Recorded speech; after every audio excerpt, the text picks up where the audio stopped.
Hola, aquí estamos un Hola. día más peleando con nuestra cámara porque nada quiere funcionar, pero ya se solucionó. Sí, se solucionó a volver a la mala calidad que estábamos antes, pero encontramos un filtro. Ah, Sí, se arregla con filtro. Bien, el día de hoy el caso que traemos es súper complicado en términos de muchos nombres, muchos involucrados, muchas víctimas en realidad, no involucrados, muchas víctimas. Así que lo que vamos a hacer es, vamos a hablar de mucha gente, pero no os preocupéis, porque vamos a poner un árbol genealógico en postproducción. y aquí, editor oficial va a confirmar que va a quedar bonito. She really said postproducción. Así Sí. que, bueno, comencemos. En el capítulo de esta semana traemos a ustedes el caso de María del Pilar Pérez López, quien era la mayor de tres hermanas y nació el 21 de diciembre de 1951 en Santiago de Chile,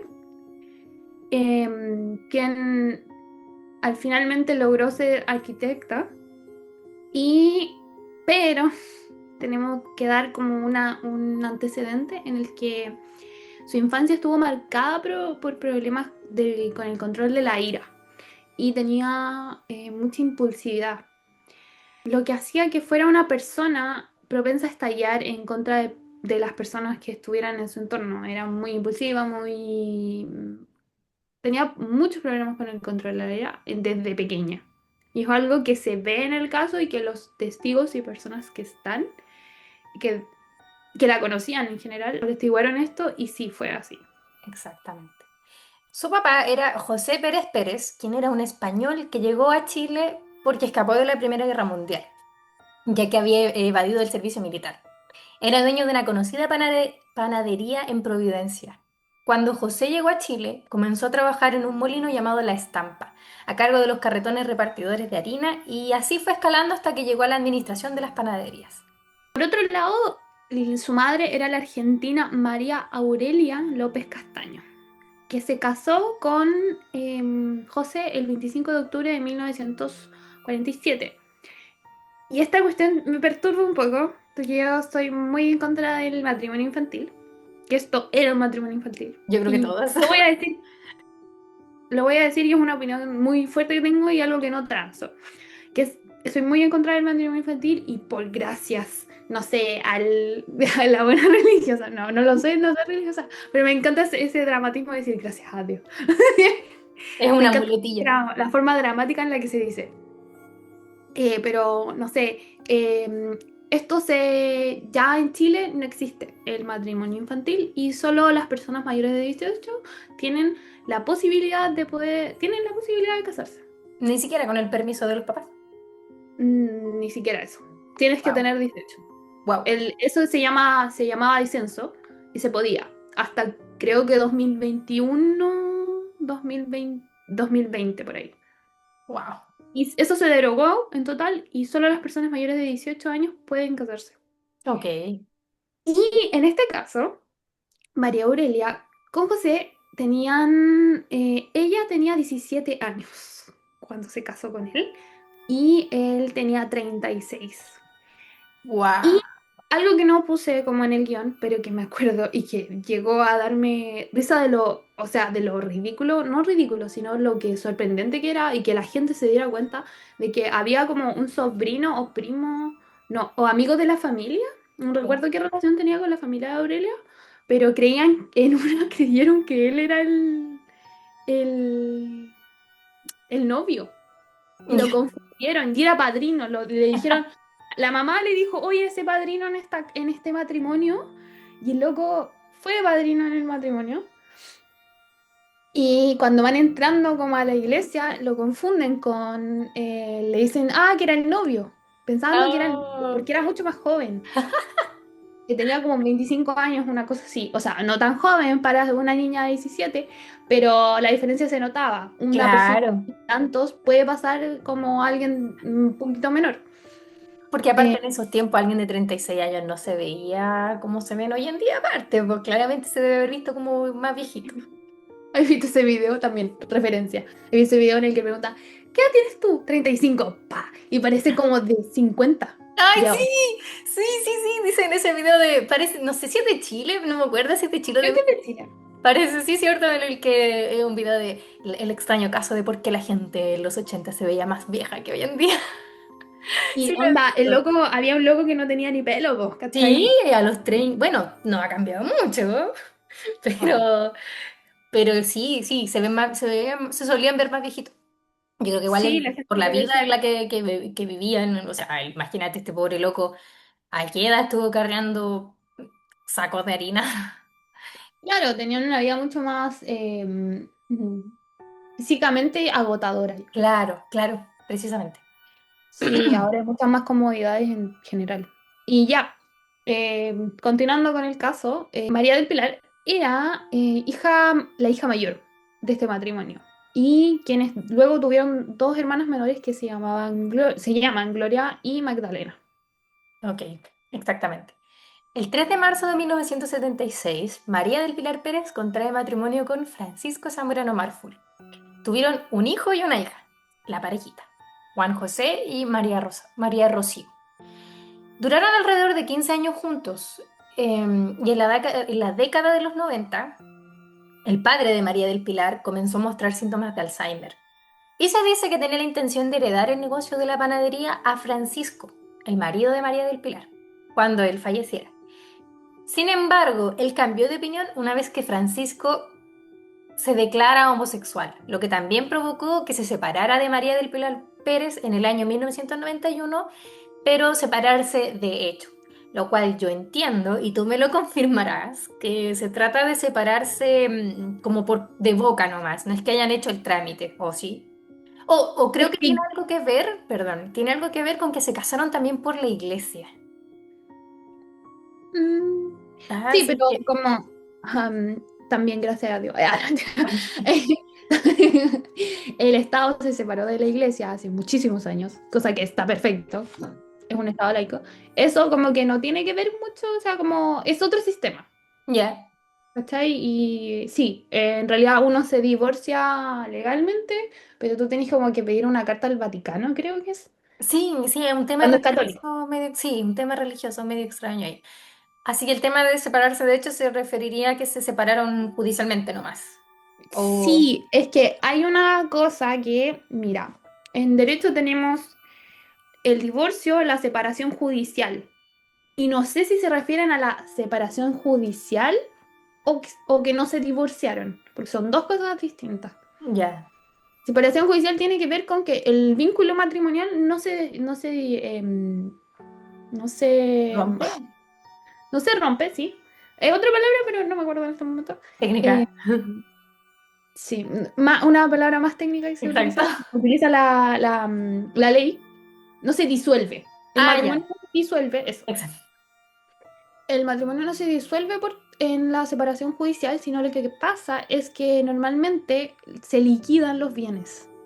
Si es que hay otra cosa, que son los regímenes matrimoniales, que son sociedad conyugal en general. Normalmente es cuando pasa con sociedad conyugal.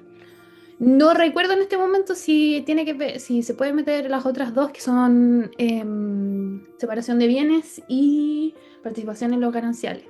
Esos son los tres regímenes matrimoniales que existen en Chile. Ok. Pero yo sé que sí actúa la separación judicial en la sociedad conyugal. Y yo creo que ellos además que sí tuvieron esto, porque es el default. Tú cuando te casas y no dices nada sobre tus regímenes matrimoniales, eh, es por defecto la sociedad conyugal. Entiendo. Tengan en cuenta eso, por si acaso. Y no digan separación de bienes. Para las Sí. personas que se casan, que son marido y mujer, que son de distinto sexo, por ejemplo, porque la sociedad conyugal no existe para el matrimonio igualitario. Eh, Entonces, aquí yo no sabría si se separaron, se divorciaron, disolvieron el vínculo, o sea, si no se divorciaron, porque dice que se divorciaron, o sea, que se separaron de hecho. sí, Entonces yo no sabría que si no se divorciaron o hay una separación judicial de por medio. sí. Porque ahí tiene. esto no lo pudimos comprobar, entonces no sabemos. Entonces sería como, o no se divorciaron, o hubo una, posiblemente a lo mejor hubo una separación judicial. Cosa Entiendo.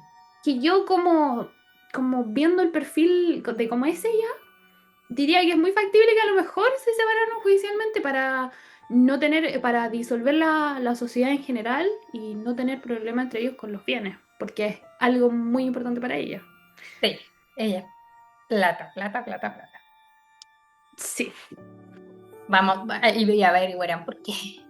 Continuando con el caso, durante los últimos años de vida de, mm, ¿de De quién? De José José Pérez. Pérez, sí, de José Pérez, el papá de María del Pilar, hubieron distintos conflictos por la herencia de este.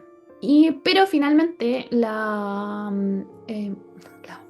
o sea, María del Pilar heredó gran parte de esto. Y respecto a esto, encontré en un informe de CIPER, que muy buen informe tienen ellos, me Mm. encanta cómo trabajan, muy buena, muy buena pega. José Pérez dejó a su hija mayor todo lo que podría disponer libremente. Ya, porque aquí hay un tema. Uno en Chile no puede desheredar a menos por ciertas causales, que es que no voy a explicar todo porque es muy largo. Por ciertas causales solamente se puede desheredar a una persona o puede declararse indigno o incapaz de suceder. Son esas como tres normalmente. Pero a ver, En la- espérame, yo tengo una duda ahí. Mm. Eso es, eso es independiente, o sea, dejando de lado si su papá dejaba una carta como con la herencia, ¿cierto? Esto es como si los papás no dejan nada respecto a la herencia. No, es una cosa que aunque tú lo pongas en un... O sea, si tú ponías en un testamento que querís dejarle todo a alguien, no, no se puede. ¿No? No, es algo legal, está por sobre un testamento. Tú dispones de una cuarta de libre disposición que se llama, porque es que tendríamos que hacer como un cuadrito aquí, ya. Yo creo que va a poner como la cosita aquí para ¿Ya? explicar cómo se dividen los bienes. Entiendo. Y hay unas órdenes de sucesión, todo un tema que eso es porque están es que tenemos que empezar por lo básico. Está los testamentos, o sea, las sucesiones testadas y las sucesiones ab intestato o intestadas. Y cuando alguien no deja testamento, se utiliza la ley y la ley regula todo eso. Pero esto también se utiliza no es que se utilice, sino que la ley no deja que tú no dejes nada a tus hijos. Como tú no puedes desheredar a tu hijo porque se te salió del poto, por ejemplo. Por así decirlo. Wow, no tenía ¿Cachai? idea de eso. Yo pensé que No, si había testimonio, no, porque hay había un principio testamento. que rige el sucesorio que se llama la protección a la familia. Entonces se vela porque la familia esté protegida en todo sentido. Ok, pero en En- términos de porcentaje, ¿cómo sale acá? Entonces el papá podría decir dejó tanto a tal persona, de tanto a tal persona, pero sí así cubriendo a sus tres hijas, digamos. sí, por ejemplo, porque ahí él tenía mujer. Entonces, por Sí, ejemplo, la mujer recibe, mira, en los órdenes de sucesión está los hijos, el cónyuge sobreviviente o conviviente civil sobreviviente. Y ahí la mujer, o no, el cónyuge sobreviviente recibe el doble de lo que reciben los hijos, que sería el 25% normalmente, eso es lo que reciben. Entonces ella recibe como el 50%. wow. Reciben el 25%. Y ahí está la cuarta de libre disposición, o sea, son tres cuartos que es para todo lo como con familia. Y esa cuarta de libre disposición es ahí tú puedes hacer lo que quieras con eso, pero es la Ah, cuarta. Del ya, 100% es la cuarta. Y entiendo. eso se lo deja a María del Pilar, Ya entiendo. ¿sí? En el testamento, porque él hace un testamento. Y eso se descubre cuando, o se abre el testamento, cuando ellos no tenían idea, los demás. Por lo que yo tengo entendido, no tenían idea. Ujú, Entonces, lo que hacen, cachan que hay un testamento y cachan esto. Como claro. que salen con todo esto, porque les dejó la cuarta de libre disposición y le dejó lo mínimo que podía dejarle legalmente al cónyuge y a sus otras dos hijas. Claro, o sea que se llevó la parte más, el pedacito más grande del pastel. Sí, y entonces aquí hay un tema, porque no declaran, aclaran muy bien, porque ellos tenían una sociedad inmobiliaria, Sí. porque habían muchas cosas que tenían la familia, ¿ya? Y, y lo que le dejan así es, pero sobre la sociedad inmobiliaria, no sobre los bienes en general, le dejan 60 a Pilar, 20 a la madre de Pilar y 10 para cada hermana que eran las otras dos. Wow. Entonces dejó como aseguró muchísimo a Pilar. Sí. Mira, Y, yo en alguna parte ujú, recuerdo haber escuchado que ella iba mucho a visitar a su papá y que ella era como muy, como que siempre iba a verlo. Y claro, se trata como de entender que ella lo que hace es tratar de convencer a su papá o tratar de, al final de embolarle la perdiz, ¿cierto? Para que firme o haga algo a favor de ella, ¿cachai? Pero eso no sí, tenemos certeza, porque obviamente la gente, una vez que esto se descubre, una vez que esto sucede, toda la gente empieza a hablar. Puede ser verdad, puede ser que ella se lo iba a visitar y se lo, de alguna forma o sea, lo engañó, no engatusó porque su papá, lo engañó para que le diera a ella algo. Tomando en cuenta también que él tenía Alzheimer, era bien fácil de engañar, digamos, una persona vulnerable. sí, yo lo que no supe nunca, o sea, no he visto si acaso impugnaron este testamento o algo, porque esto se puede hacer, po. Sí, y lo vamos a ver más adelante. No sé, o sea, no sé si es lo que estáis diciendo tú, pero No, pasa no algo. sé, no sé Pasa si algo.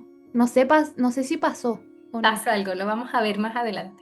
Pero bueno, Ah, antes de llegar a los hechos que destaparon este gran plan, por así decirlo, gran plan que tenía María del Pilar, debemos narrar varios hechos que tienen una relevancia para, y que ocurrieron antes, y tienen una relevancia para darle contexto a este plan.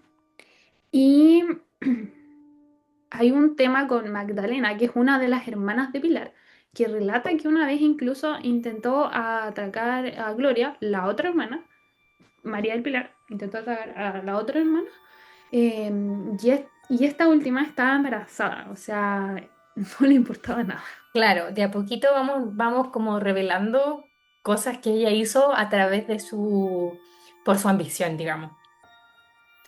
Resulta que siguiendo esta misma línea de actos que María del Pilar comete a lo largo de los años de su vida, llegamos al 7 de julio del año 2007, ¿ya?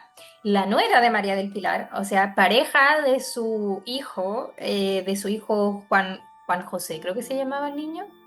Sí, Sí, a la pareja de su hijo Juan José, quien es Montserrat del Carmen Hernando. Ella se encontraba en el domicilio que estaba en Seminario número 95 Providencia, ¿ya? Que era la casa de María del Pilar Pérez. Y resulta que ellos estaban conversando sobre asuntos relacionados a la ceremonia de su próximo matrimonio con el hijo de Pilar.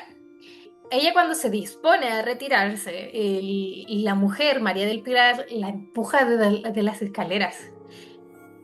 Le da un golpe con un objeto contundente y le ocasiona lesiones consistentes.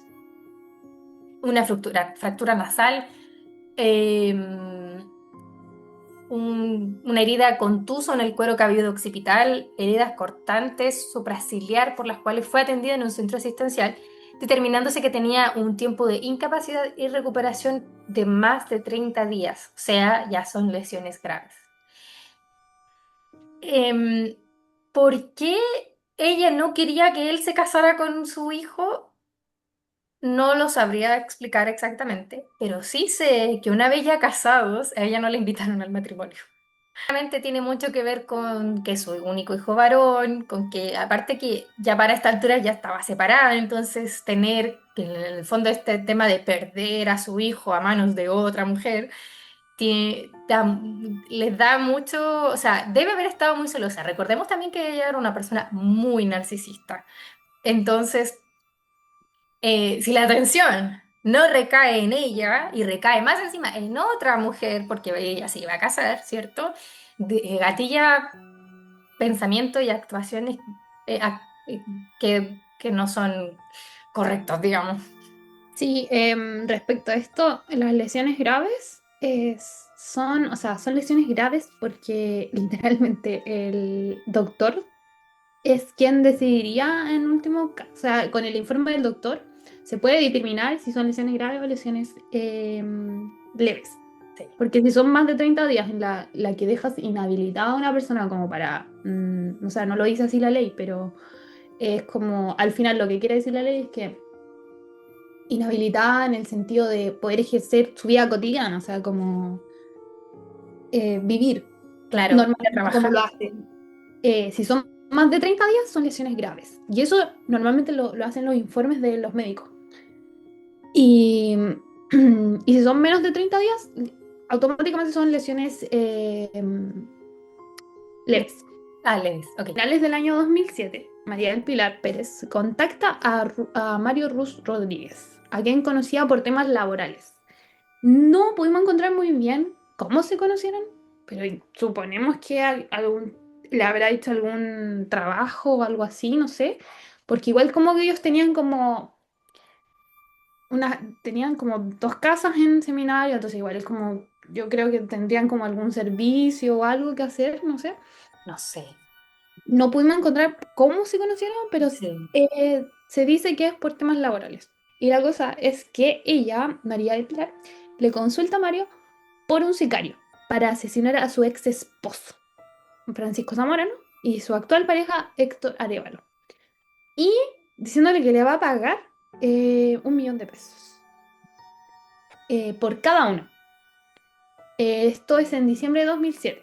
Para dar contexto sobre esto, debemos destacar que la relación entre María y su ex esposo se había vuelto muy llena de resentimientos hacia él. Porque él lo dice así como, él era como su eterno pololo. Claro. Y ella yo creo que como que igual le dio, como era narcisista, y se sabe que era narcisista, yo creo que le dio en el ego, Exacto. de que esa persona fuera homosexual. Le Sí. dio en el ego, y es como que, obviamente, y no sé, siento que es como, oh, no, no puede ser, como... Mira, un poco tonto, no, no tonto, pero un poco quizás fuera de desubicado en lo que estoy pensando. Pero yo pensaba, por ejemplo, en el matrimonio de la mamá de la Kardashian con su último esposo resulta que era transgénero, Mm. ¿cierto? No me puedo acordar el nombre. Sé que es Kylie, o sea, sé que es Caitlyn, creo. Caitlyn Jenner a día de hoy, pero no me puedo acordar el nombre anterior, o sea, de Bruce, cuando, Bruce. antes de su transición. Pregúntame, no. Se llama Bruce Pero, Jenner. Se pero llamaba. recuerdo mucho un video en el que la mamá de las Kardashian le dice a ella en su momento, ¿qué pasa con nuestro amor? ¿Eso fue mentira? ¿O qué pasó? ¿Cachai? Entonces ya, puedo llegar a entender la frustración, digamos, que se siente en ese momento de, ¿te gusté en algún momento? Como el ego de mujer, pero imagina lo exacerbado que debe haber estado ese sentimiento en ella siendo una mujer narcisista, que Claro, seguramente no supo gestionar esas emociones. claro, yo creo que a todos, no sé, a mí no sé si me... Porque yo creo que más allá por el tema de como, oh, nunca me quiso, Exacto, mujer, entonces yo nunca claro. le gusté. Eso, es eso, Pero en ella yo creo que eso se ve reflejado 3000 veces más. exacerbado. Que que la llevó a esto de contratar a un sicario. Y yo creo que eso fue puro ego, así como lo que... Sí, sí, porque tenemos claro que ella ya ya pasaba a otro nivel, era enferma. Sí. Mario Ruz decide contactar a Miguel Carvajal Sepúlveda, a quien conocía porque trabajaba con él. Y le dio 500.000 pesos y le entregó una foto de ellos. Pero nunca se llevó a cabo esto, lo de los 500.000 pesos. Sí, nunca, en el fondo ese hombre no llevó a cabo el asesinato, Sí, no lo hizo, no fue capaz, digamos. Miguel Carvajal, él. Sin embargo, María del Pilar sigue presionando a Mario Ruz para que asesinara a su ex esposo. Y es por esto que Mario Ruz decide ya hacerlo él mismo, total, platita, bacán. Y este fue donde un armero llamado Juan Francisco González Muñoz, quien fabricó una pistola con piezas. No voy a entrar en detalle porque yo no entiendo, así que voy a tratar de ir como a grandes rasgos ya. Y este mismo señor, Juan Francisco, subcontrató a Ladino Pereira, quien le instaló un silenciador por 80.000 pesos. O sea, lista para matar y que nadie se enterara, digamos, una cosa así. Ahora, algo interesante es que esto, el 23 de abril del año 2008, Mario Ruz se dirige en su auto Kia Rojo a la casa de José Manuel Infante 1020, donde vivían las víctimas Francisco Zamorano y Héctor Arevalo, quien, recordemos, ex esposo de María del Pilar Pérez y su actual pareja. Algo que quería mencionar acá es que, si se dan cuenta, ella planeó esto en diciembre y se llevó a cabo en abril. Pero a mí se me hace que tiene mucho que ver con que no había encontrado a la persona para hacer lo que ella quería que hicieran, ¿cierto? Porque se ve que pasaron varios meses y esta otra persona nunca se lo llevó a cabo, entonces Mario Ruz ya dijo, ya lo hago yo, para que se deje molestar, digamos. Entonces, estando ya en el domicilio, esperó cerca de las 7:15 de la tarde hasta que Héctor Arévalo llegó conduciendo un Renault Scenic. Mario Ruz lo abordó fingiendo ser un cliente que buscaba a Héctor Zamorano, perdón, a Francisco Zamorano, y una vez adentro los hizo tirarse al suelo bajo amenaza de asalto. Acto seguido, les disparó en la nuca a ambos con el arma ya silenciada. Francisco Zamorano murió por traumatismo cervical, raquimedular y Arévalo murió por traumatismo cráneoencefálico. Ruz huyó en su Kia y al día siguiente se reúne con Pérez, con María del Pilar, quien le pagó por el encargo. ¿Ok? El tribunal acreditó que Ruz fue el autor material de los homicidios y que María Pérez fue inductora. Y que María de Pilar fue inductora, por lo tanto fue la instigadora que lo contrató y entregó la información. Que eso normalmente se le llama inducción. El sicario es quien se contrata por dinero. El inductor es quien contrató al sicario. Para que se entiendan los roles en esto. Ya, aquí, em, antes de que, mire, esto de lo que a ella había mandado matar a su marido, ex marido que sea, y la pareja de su ex marido, no se sabía, o sea, no tenía idea de esto, nadie lo sabía, esto quedó como impune, por así decirlo, por Sí, un tiempo, en el que, porque esto fue en abril de 2008, ¿cierto? sí. Ya, mm, tenemos un salto en el tiempo. Al 4 de noviembre de 2008, donde este es el hecho que da al pie para que se descubra todo esto claro. Sí. ¿Ya? Todo comienza con Diego Schmidt Hebel, sí, de 25 años, quien era un ingeniero comercial y quien era pareja de la sobrina de María del Pilar, María Belén Molina Pérez.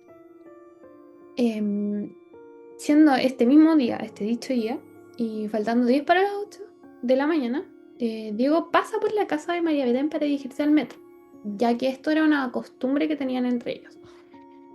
Pero Diego termina con heridas de bala y fue trasladado a la posta central, donde horas más tarde muere. ¿Ya? Wow. Y que después vamos a dar el. O sea, Vamos a dar contexto. sí. Pero primero estos son los hechos. Esto es lo que pasa. Así tal cual. Qué fuerte. En ese momento simplemente se dijo que había sido un asesinato sin motivo aparente y que había sido un hombre de estatura promedio, calvo, con chaqueta de camuflaje y jeans. Y además, testigos anotaron la patente de su móvil, lo que hizo que 11 horas después de lo sucedido detuvieran a José Mario Ruiz Rodríguez. Eh, Esto fue en la comuna de La Reina, quien al momento de declarar al fiscal le confesó que María del Pilar Pérez le había encargado asesinar a toda la familia de su hermana Gloria, por lo que José Mario pasa de ser un presunto ladrón a un sicario, y que además María del Pilar Pérez le había dado datos para poder cometer el dicho delito, del cual ya daremos más información. Tenemos que dar un contexto de esto también sobre este tipo de delito. Era un hecho inédito para Chile en la época. O sea, esto no pasaba, como ahora que sí pasa muchísimo más. Más común, digamos. Sí, lamentablemente. Esto me Eh, cuenta igual. Bueno, de más pasa, pero estamos hablando de familia, de matar a una familia entera. sí, prácticamente toda una rama de, de una religión Tu México. hermana, yo no o sea, por favor, ¿cómo así? Y tenemos que, aquí ya vamos a entrar a los relatos de los involucrados. Mario Ruz declara que María del Pilar le dijo que su sobrina, María Belén, salía aproximadamente a las 8 de la casa, todos los días, como acostumbraba. Espera, destacar aquí que ellos son vecinos, ¿ok? Que la familia de su hermana Gloria es vecina de María del Pilar Pérez, ¿ya? Por Sí, es eso una ella vivían, casa literal de la otra. sí, eran vecinos prácticamente. Por Sí. eso ella también tiene tan entendida la rutina que ellos tenían, por si acaso. Sí, esto es en la calle Seminario de Providencia, que como lo habíamos dicho en el otro caso, en el Italo Noli, curiosamente, ¿Verdad? en algún momento yo creo que, no sé si habrán sido vecinos, weón. Capaz, bueno, la wea loca. No, no Porque calzan los años, po. ¿no calzan? Ah, No, no, porque porque Ítalo Italo Noli vivió el era mucho. 2015, no, 2013 por ahí, 2011 Sí, no, pero no, no, es que Italo Noli estuvo cuando chico. también. En- En ese caso, no sé. En fin, pero no sabría en qué momento, pero Italo Noli era mucho más viejo. sí. Eso es lo otro. Ya, pero la cosa es que no sabemos si fueron vecinos, pero coinciden en la misma calle, Una literalmente coincidencia. vivieron en la misma calle los dos. Y ya, volviendo con el caso, respecto a lo de la sobrina, incluso María del Pilar le había hecho un dibujo con las piezas y la distribución de esta, ¿ya? Y aproximadamente a las 7:30 estaciona el auto a la vuelta de la calle Seminario, pero no fue capaz de bajarse, ¿ya? Entonces se devuelve a su casa y María del Pilar lo llama. Y supuestamente él tenía que ir con más personas a este sicariato, pero no llegaron.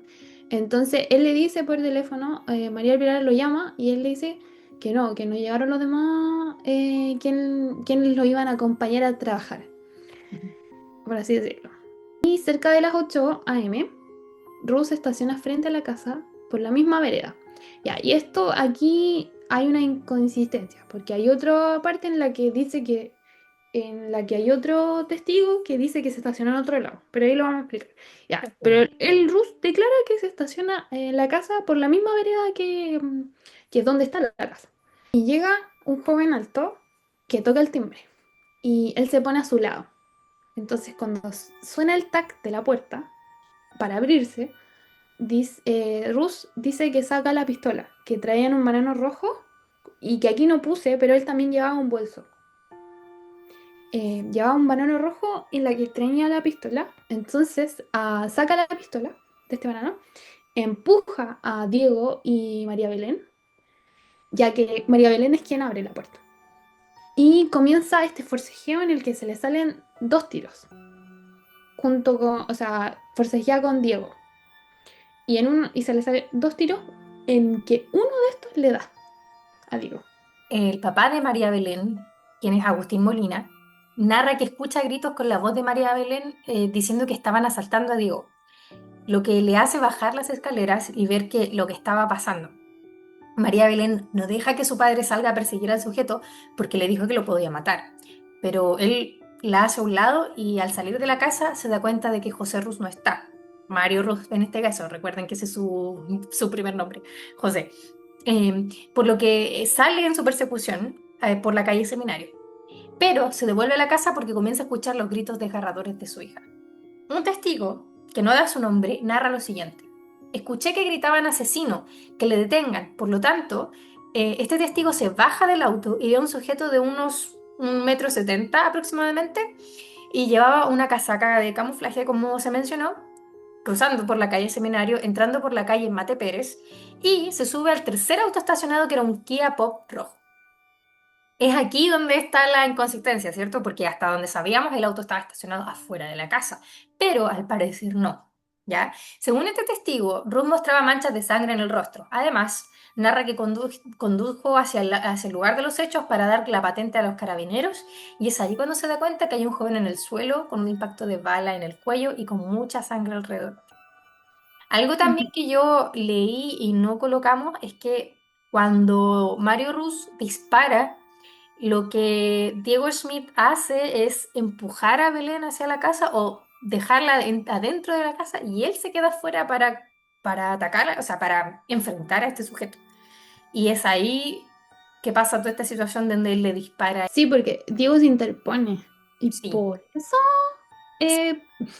nos mató a los demás. por defender a su pareja. Tenemos otro testigo, o sea, no involucrado, un testigo, quien es Julio Castillo, el cual era el mayordomo de la casa de María del Pilar, que es la casa que está al lado. Y declara que en la mañana siente unos balazos y unos golpes en la puerta. Entonces se asoma por la ventana a ver qué onda y ve que está Diego con sangre en el piso y que María Belén grita. Entonces abre la ventana para ver mejor y también María del Pilar se asoma porque estaba con ella. Em, y según él, los dos quedan asombrados. Dice que esta última iba a bajar, pero que finalmente no lo hace. Entonces, más tarde, ese día, su hija Rocío la llama y le cuenta que Diego murió. Entonces, de inmediato hace unos cheques y lo mandó a pagar. Julio mandó a pagar esos cheques. Y mientras que ella se iba a acostar y declara que no quiso almorzar. Y esto de los cheques, no sé qué es. Si es que acaso son esos cheques como de plata para Rus o otra cosa X. Ok, La verdad no lo dice. Él dice simplemente que lo manda a hacer eso y que ok. ella se acuesta, que no almorzó, que estaba y que igual es como un comportamiento medio raro. Mientras todo esto pasaba, Ruth vuelve a su casa y declara que se desarma la pistola, que intenta lavar la ropa y las zapatillas, pero que las zapatillas, o sea, la ropa le queda sucia, le sigue quedando sucia porque tenía sangre en el cuerpo, en la cara, en todo. Incluso el testigo, el que no da el nombre, o sea, que no se da el nombre, dice que él tenía manchas en la cara de Sí. sangre. Ay, qué terrible. Sí, y ahí vi que y ahí cacho que son, ya. Ya, la ropa le quedó sucia y pero después las quema con benzina. También dice que se rasura el pelo él mismo. Y que fue a un café que se llama Ikabaru en Metro. No toma de nuevo el auto y dice que después se va a otro café llamado Kornikova, algo así. Ya. Y después dice que también llama a María del Pilar y le dice que quedó la caga. Algo que quería recordar hasta este punto Ujú. es que eh, recuerden que esto ya son hechos declarados por Mario Rus, ¿ya? Y también recordar que llegaron a él porque los testigos fueron capaces de recolectar la patente del auto en la que él iba y la descripción física, ¿ya? Entonces, el día 27 de septiembre del año 2010 se realiza el juicio oral del caso y la fiscalía confirma que no solo iba a juzgar a María del Pilar y José Mario por el crimen de Diego, sino que también estos últimos habían asesinado a Francisco Zamorano y a su pareja Héctor Arevalo.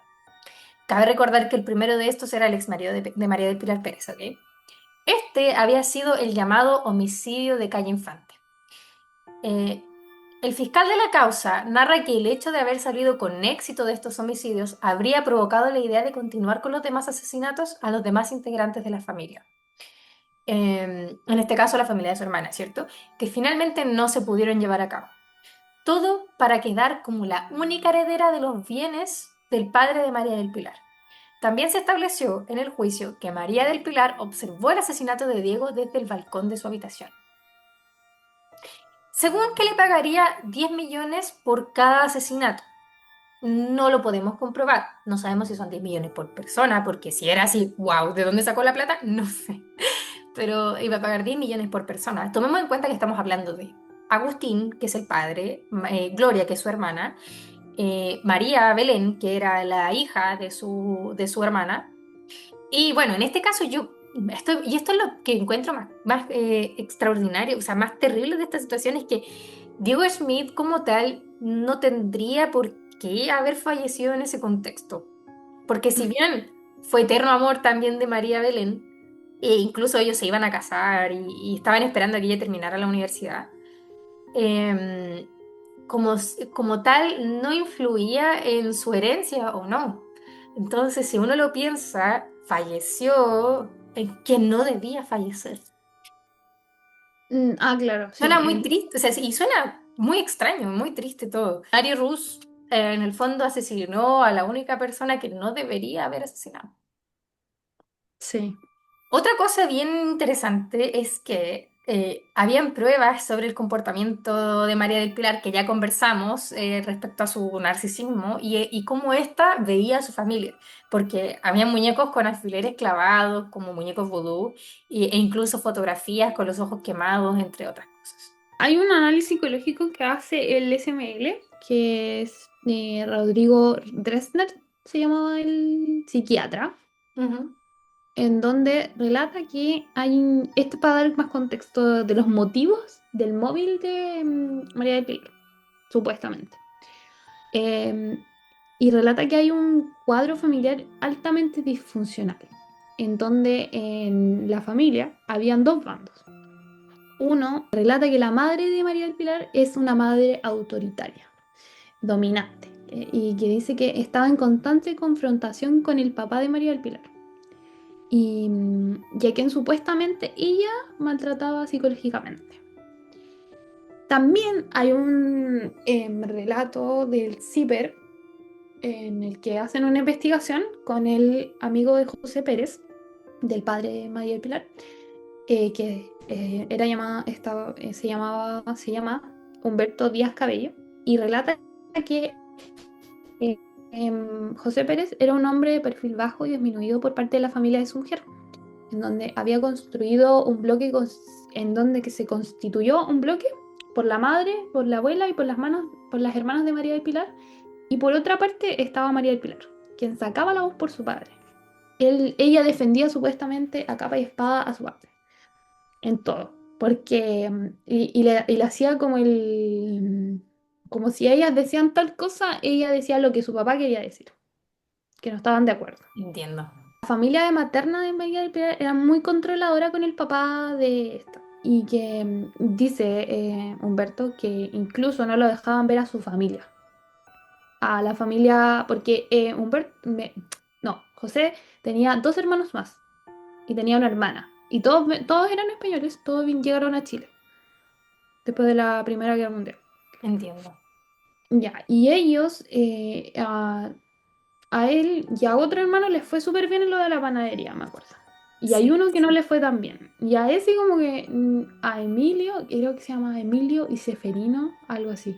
El Ok. otro nombre era súper raro. Y como que no los dejaba ver nunca.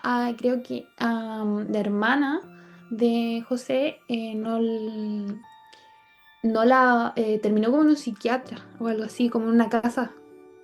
Porque no, como que no sé por qué terminó ahí, pero él tampoco la podía ir a ver. Entonces el Julio iba a ir a ver y la iba a ver en nombre de José. Claro. Entonces todo este tema. Y esto lo confirma el amigo de él, porque se hicieron amigos. Hay un dato extra que cabe mencionar, ¿cierto? Que se trata de la pareja que María del Pilar Pérez tuvo después de su ex esposo, que es una pareja con la que estuvo durante el año 2007, que no tenemos muy claro en la línea de tiempo, pero fue en este periodo de tiempo. Y este caballero se llama Carlos Rafael Felipe, quien fue su pareja y además fue su socio en arquitectura, porque los dos eran arquitectos. En el transcurso de su relación, María del Pilar Pérez contrató a un sicario para asesinar a Carlos. La intención era hacer que pareciera un robo. El por qué no lo sabemos. Sin embargo, el sicario contratado para esto se arrepintió y confesó lo que confesó en un juzgado y esto quedó registrado en una denuncia ante el 17º, creo que se dice, no, no 17º, ay, Décimo séptimo. 17º juzgado del crimen de Santiago. Dicho antecedente se convirtió en un testimonio clave en juicios posteriores. Ya, y volviendo, ese es como el dato como que también da cuenta de lo, no enferma, no sé cómo llamarlo, pero Seguimos lo diciendo lo mismo. Psicópata, narcisista. de la de la psicopatía que sufría esta mujer. O sea, que sufría, no, que tenía. Sí. Y entonces, o sea, yo creo que ella, mira, esta es mi opinión. Yo creo que ella pensaba así como, si alguien estaba en desacuerdo con ella, matar al tiro. Sí. Yo creo que a lo mejor quizás qué pasó entre ellos, como para que, no estoy justificándolo ni nada, pero quizás algo a ella no le gustó, no le Claro. agradó, como una No, estupidez, y ¿ya? da Y esa como impresión, matar, matar, matar. da esa impresión de si te estorba, quítalo. Así. Pero quítalo, Sí. quítalo, onda, quítalo, que desaparécelo. Y eso lo encuentro brígido. Me acuerdo de un capítulo de Black Mirror en donde podíais bloquear a la gente. Si veía a alguien, o sea, si no queríais verlo más, lo podíais bloquear. Es que yo creo que ella hubiera sido muy feliz con esa opción. Que ella quería, Ajá, no sé, ella simplemente quería deshacerse de toda la persona que no estuviera de acuerdo con ella o que se le pusiera en su paz. sí, era como el narcisismo que tenía, po, de como, no, todos fuera.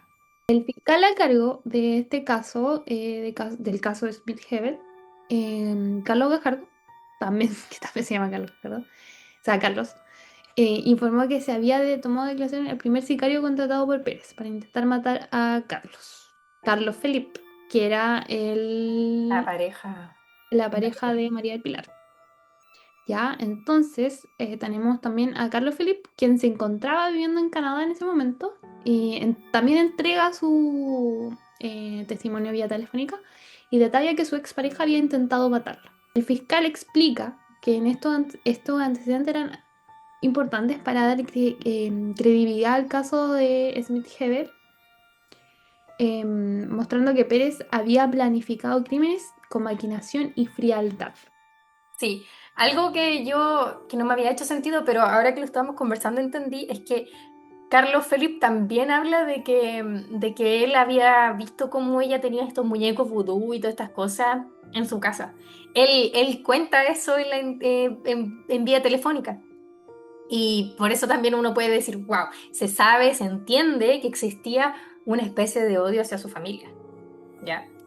Ya. Entonces, Y yo creo que qué bueno que Carlos arrancó. sí, sí. Qué Entonces, bueno. tomándonos de eso mismo, volvamos a recapitular las pruebas que incriminaron a María del Pilar Pérez como la persona que era la mente en estos crímenes. ¿Ok?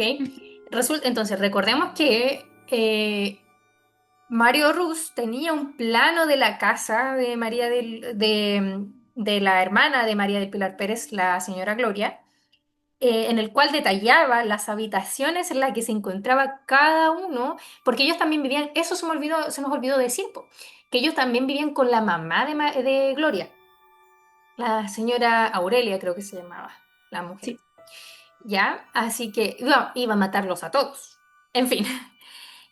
Existen muchos pinchazos telefónicos, lo hemos hablado a través de esta entrevista. Recuerden que mientras Mario Ruz estaba a punto de cometer el delito, llamó a María del Pilar Pérez, ¿ya? Y después de eso también hubieron llamadas entre el uno y el otro. Existen, bueno, ya lo conversamos, existen testigos presenciales que vieron a Mario Ruz, eso ya no es muy, se sabe. Y por último, peritajes psicológicos, que es lo que acabamos de conversar, que María del Pilar Pérez demuestra rasgos narcisistas, manipuladores, frialdad emocional y ausencia de empatía. Que si tienen la oportunidad de ver alguna entrevista o ver algo de los matinales en televisión que salió en esos tiempos en YouTube, se van a dar cuenta que ella no tiene un rasgo de culpabilidad en su rostro. Ella sonríe a las cámaras, saluda. actuando como si nada hubiera pasado. Sí, se nota. Es muy fuerte. Incluso como que las fotos son como, uy, Sí, no es por, ella, no es por juzgarla, o sea, sí, juzguémosla un poco, sí, porque es sí, culpable. uy, Eh, ya se juzguémosla todo demostró. el rato. Estamos juzgando a esta mujer y sí, es muy la sensación que da verla, deja así como, a pesar de que tú decís, ah, una señora X, pero da una sensación de como peligrosidad, de cómo te va a Sí, matar, sí. cómo te va a abrazar y te va a matar. De cínica. Eso me pasa a mí. Cínica. Sí, y se nota, las fotos que tiene y todo, se nota. Ujú. Hay un tema aquí, demandas civiles respecto a este caso, entre el año 2009 y 2011. Entonces, las familias de las víctimas, o sea, los Schmidt-Hebel, demandan y también la familia de Zamorano y de ellos, y Arévalo, demandan a Pérez y a Rus por daño moral y prejuicios económicos. Los hijos de Zamorano, o sea, sus propios hijos, em, porque no tiene más hijos, ¿verdad? No, no. No, no. Indemnización, piden indemnización por daño moral, ¿ok? Los padres de Diego piden 490 millones de pesos en conjunto.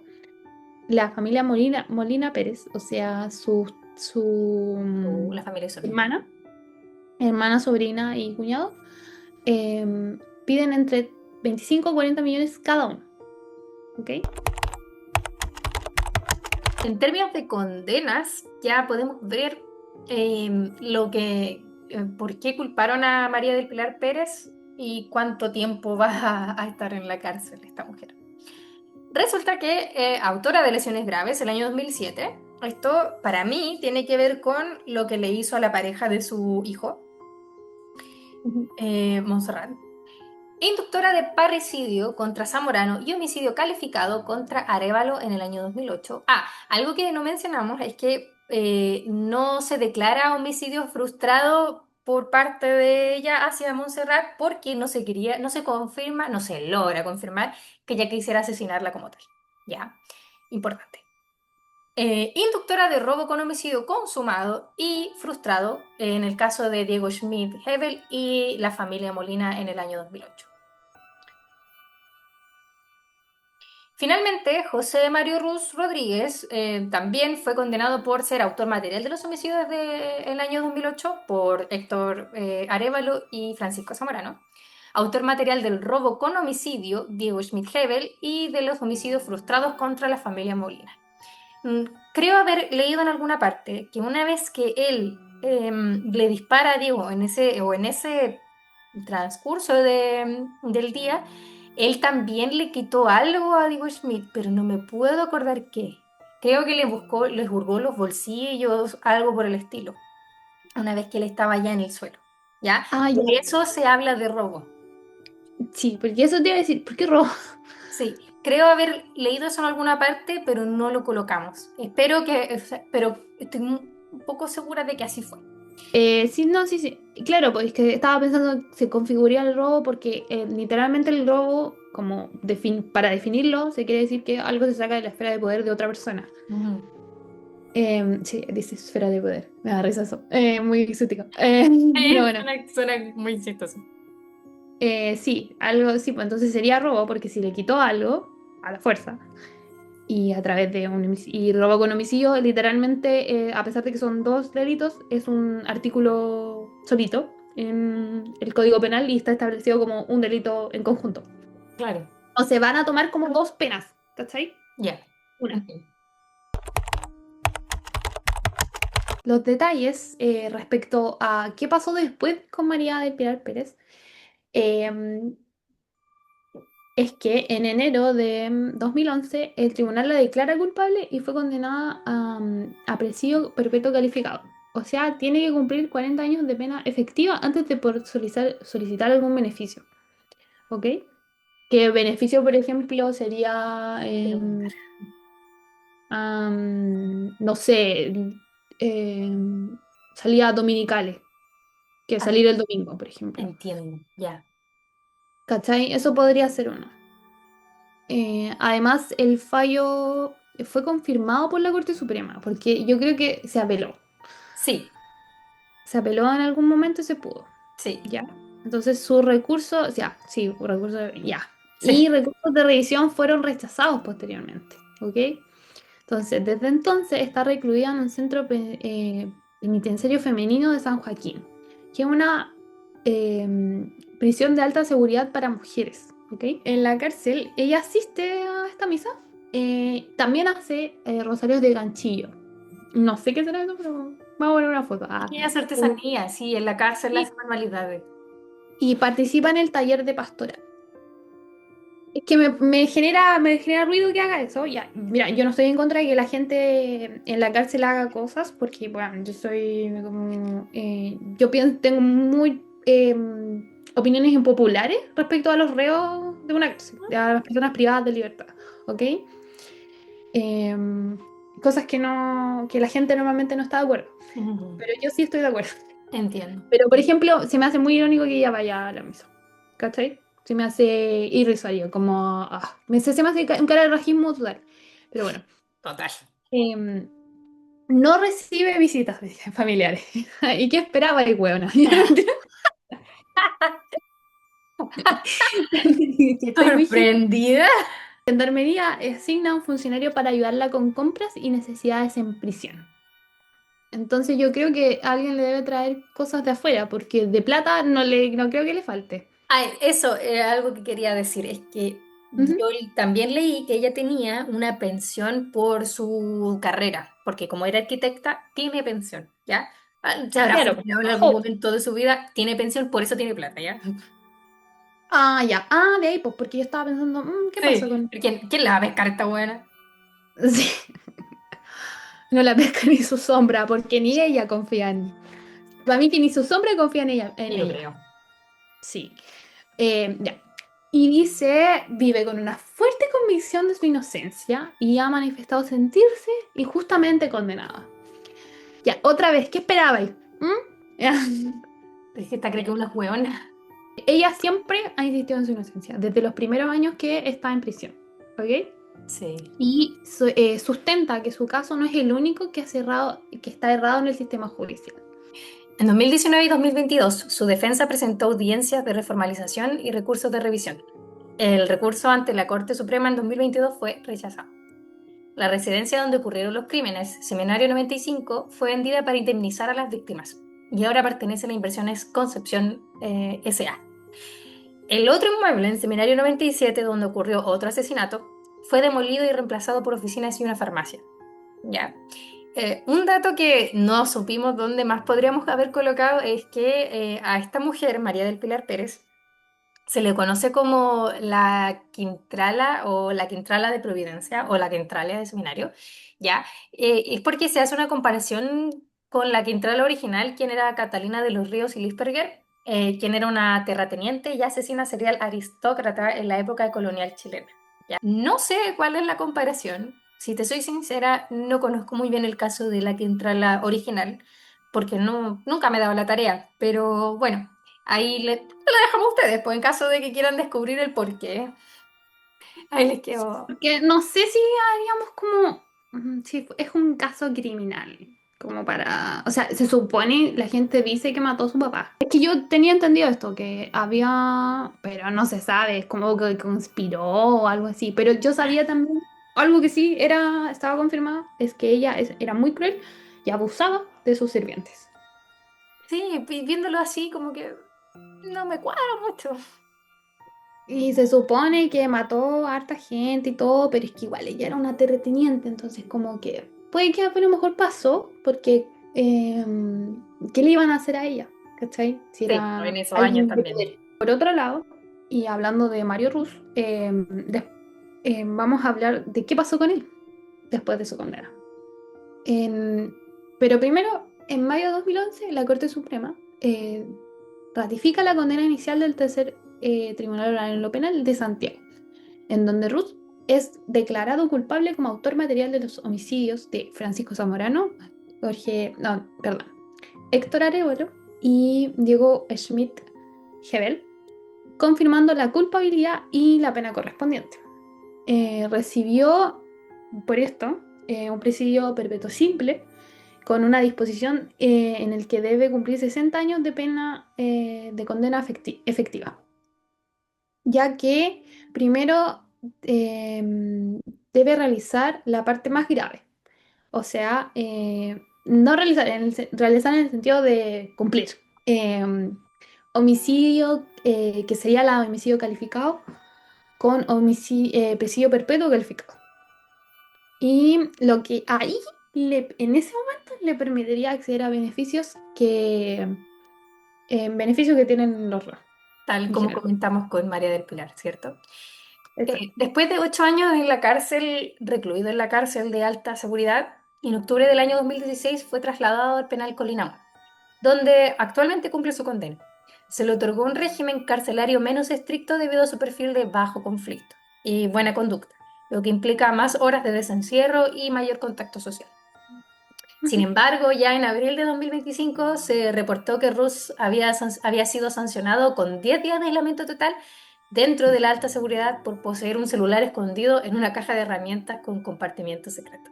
Así que, bueno, es bueno saber que por lo menos hubo una condena para ambos y una condena buena, ¿sí? Sin poder apelar, sin tener más beneficio. Bueno. Por último, algo que quería comentar que nos pareció bien bonito e importante es que la familia de Diego Schmidt tiene una beca en la Universidad de Chile en la Facultad de Economía y Administración, que es una beca a los estudiantes de Ingeniería Comercial, que se llama Diego Schmidt Hebel Niehaus. Y resulta que es una beca para, por lo que yo entiendo, ayudantes de esta carrera. Y, y bueno, resulta que el premio en sí resalta los valores de Diego, ¿cierto? Que es la excelencia académica y el altruismo.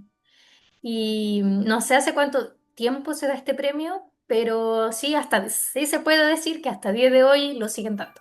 Y lo entrega un familiar de Diego Schmidt, puede ser, bueno, cualquier familiar. En este caso, este último año, 2025, fue su hermano.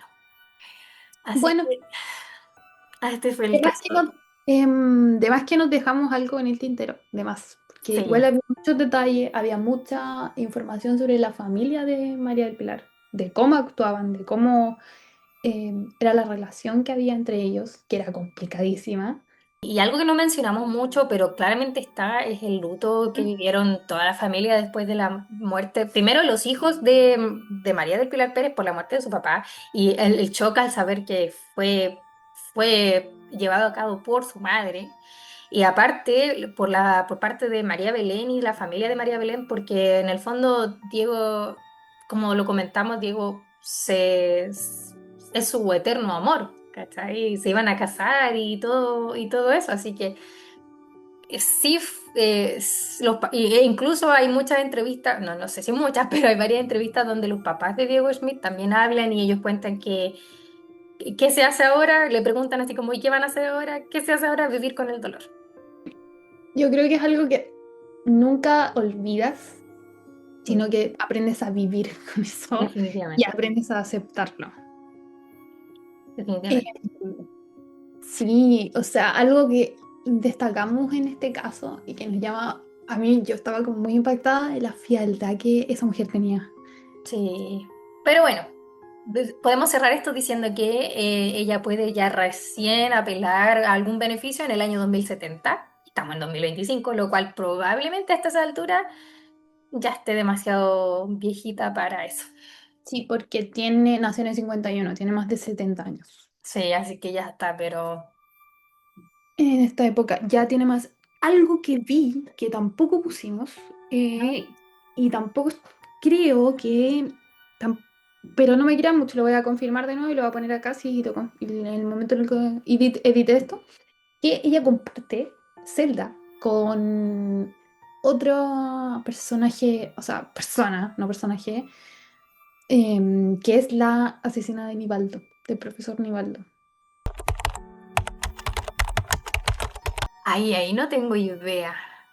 Creo que lo vi en alguna parte, pero lo No, voy a confirmar. Yo sé leí en alguna parte que ella estaba no compartiendo celda, pero estaba en la misma cárcel que otras personas, otras mujeres que son bien... Sí, eh, y creo que, y según mi mamá, esto, porque hablé del caso con ella, porque hablo mucho de estos temas con mi mamá, me gusta, y me dijo que también había escuchado ella que estaba con la mamá de los hermanos Rojos. ay, no sé. Pero ahí no sé si estaban en la misma celda o estaban en la misma Lo cárcel. averiguaremos. Lo averiguaremos si lo preguntamos acá, si están en la misma cárcel o en la misma celda o en qué contexto. Pero bueno, este fue Pero el lo que nos caso sale. de María del Pilar Pérez. Lo, lo detallamos lo más posible, así que no sé si decir que espero que lo hayan disfrutado, pero bueno, Espero que hayan aprendido algo claro, y darse cuenta de que el mal en general, esto suena muy filosófico, viene en muchas formas y muchos colores. exactamente. Viene, proviene de gente que uno no se lo esperaría Sí, definitivamente. y en contra de gente que se supone que es tu familia y que debe quererte. Sí, wow. Bueno, eso sería por hoy. Nos vemos el próximo domingo. Nos vemos por ahí. Bye. Bye. Síguenos en nuestras redes sociales. Nos vemos el próximo episodio.